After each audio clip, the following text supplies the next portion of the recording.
Once upon a time there was a dear little girl who was loved by every one who looked at her, but most of all by her grandmother, and there was nothing that she would not have given to the child. Once she gave her a little cap of red velvet, which suited her so well that she would never wear anything else, so she was always called Little Red Riding Hood. One day her mother said to her, "Come, Little Red Riding Hood, here is a piece of cake and a bottle of wine. Take them to your grandmother. She is ill and weak, and they will do her good. Set out before it gets hot, and when you are going, walk nicely and quietly, and do not run off the path, or you may fall and break the bottle, and then your grandmother will get nothing. And when you go into her room, don't forget to say, 'Good morning,' and don't peep into every corner before you do it." "I will take great care," said Little Red Riding Hood to her mother, and gave her hand on it.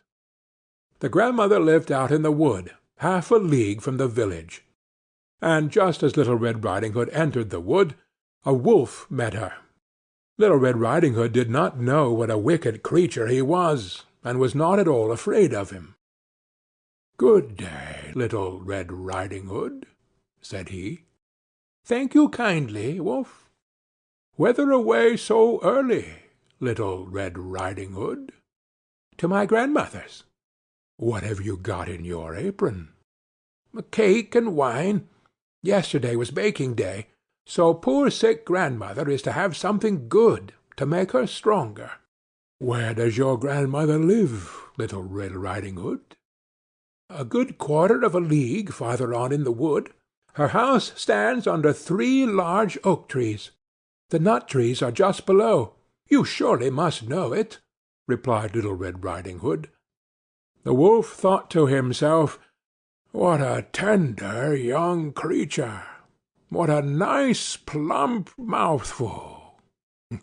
She will be better to eat than the old woman. I must act craftily, so as to catch both." So he walked for a short time by the side of Little Red Riding Hood, and then he said, "See, Little Red Riding Hood, how pretty the flowers are about here. Why do you not look around? I believe, too, that you do not hear how sweetly the little birds are singing. You walk gravely along as if you were going to school, while everything else out here in the world is merry."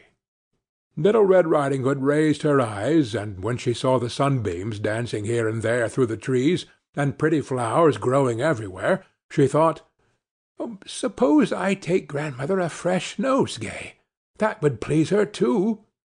It is so early in the day that I shall still get there in good time." And so she ran from the path into the wood to look for flowers. And whenever she had picked one, she fancied that she saw a still prettier one farther on, and ran after it, and so got deeper and deeper into the wood. Meanwhile the wolf ran straight to the grandmother's house and knocked at the door. "Who is there?" "Little Red Riding Hood," replied the wolf. "She is bringing cake and wine. Open the door." "Lift the latch," cried out the grandmother. "I am too weak, and cannot get up." The wolf lifted the latch, the door sprang open, and without saying a word he went straight to the grandmother's bed and devoured her. Then he put on her clothes, dressed himself in her cap, laid himself in bed, and drew the curtains. Little Red Riding Hood, however, had been running about picking flowers, and when she had gathered so many that she could carry no more, she remembered her grandmother, and set out on the way to her. She was surprised to find the cottage door standing open, and when she went into the room she had such a strange feeling that she said to herself, "Oh dear, how uneasy I feel to-day! And at other times I like being with grandmother so much." She called out, "Good morning," but received no answer. So she went to the bed and drew back the curtains. There lay her grandmother with her cap pulled far over her face, and looking very strange. "Oh, grandmother," she said, "what big ears you have!" "The better to hear you with, my child," was the reply. "But, grandmother, what big eyes you have!" she said. "The better to see you with, my dear." "But, grandmother, what large hands you have!" "The better to hug you with." "Oh, but, grandmother, what a terrible big mouth you have!" "The better to eat you with." And scarcely had the wolf said this, than with one bound he was out of bed and swallowed up Little Red Riding Hood. When the wolf had appeased his appetite, he lay down again in the bed, fell asleep, and began to snore very loud. The huntsman was just passing the house, and thought to himself, "How the old woman is snoring! I must just see if she wants anything."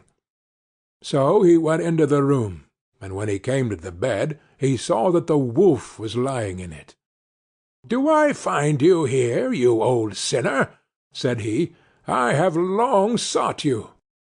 Then, just as he was going to fire at him, it occurred to him that the wolf might have devoured the grandmother, and that she might still be saved. So he did not fire, but took a pair of scissors and began to cut open the stomach of the sleeping wolf. When he had made 2 snips, he saw the Little Red Riding Hood shining, and then he made 2 snips more, and the little girl sprang out, crying, "Ah, how frightened I have been! How dark it was inside the wolf's!" And after that the aged grandmother came out alive also, but scarcely able to breathe. Little Red Riding Hood, however, quickly fetched great stones with which to fill the wolf's belly, and when he awoke he wanted to run away, but the stones were so heavy that he collapsed at once and fell dead. Then all 3 were delighted. The huntsman drew off the wolf's skin and went home with it. The grandmother ate the cake and drank the wine which Little Red Riding Hood had brought, and revived. But Little Red Riding Hood thought to herself, "As long as I live, I will never by myself leave the path to run into the wood when my mother has forbidden me to do so." It was also related that once, when Little Red Riding Hood was again taking cakes to the old grandmother, another wolf spoke to her, and tried to entice her from the path. Little Red Riding Hood, however, was on her guard, and went straight forward on her way, and told her grandmother that she had met the wolf, and that he had said good morning to her, but with such a wicked look in his eyes, that if they had not been on the public road she was certain he would have eaten her up. "Well," said the grandmother, "we will shut the door, that he may not come in." Soon afterwards the wolf knocked, and cried, "Open the door, grandmother. I am Little Red Riding Hood, and am bringing you some cakes." But they did not speak, or open the door. So the greybeard stole twice or thrice around the house, and at last jumped on the roof, intending to wait until Little Riding Hood went home in the evening, and then to steal after her and devour her in the darkness. But the grandmother saw what was in his thoughts. In front of the house was a great stone trough, so she said to the child, "Take the pail, Little Red Riding Hood. I made some sausages yesterday, so carry the water in which I boiled them to the trough." Little Red Riding Hood carried until the great trough was quite full. Then the smell of the sausages reached the wolf, and he sniffed and peeped down, and at last stretched out his neck so far that he could no longer keep his footing, and began to slip, and slipped down from the roof straight into the great trough, and was drowned.